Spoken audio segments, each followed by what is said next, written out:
আউলাহাকে হেসে পাগল হাই গো দে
আমাকে যেভাবে ঢেল ছুঁড়েছো ঠিক এইভাবেই ছুঁড়েছি।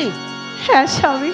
ও আমি বুঝতে পেরেছি, মর্জিনাকে নিয়ে হয়তো ইচ্ছা স্বাধীনভাবে গোসল করতে লাগছিলে, কিন্তু মর্জিনা তোমাকে কিছুই বলেনি।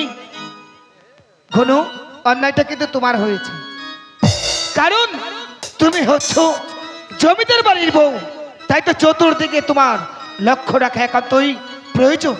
আচ্ছা বেশ, আমি তোমার কথা বিশ্বাস করছি না। এই কে আছিস, মর্জিনাকে পাঠিয়ে দে।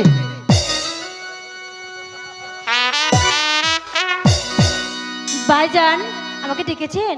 তোমার ভাবি সাহেবা যা বলেছে তাকে সত্য?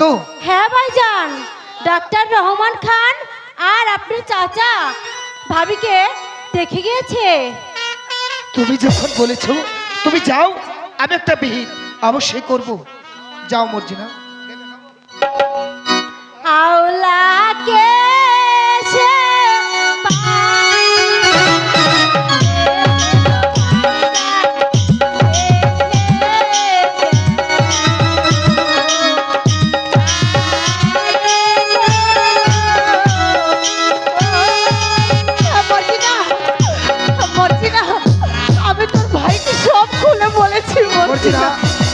আগেরটাই ঠিক ছিল, তোমার ভাবি যা বলেছে তাই সত্য। যাও। আচ্ছা ভাইজান, তাহলে আমি আসি।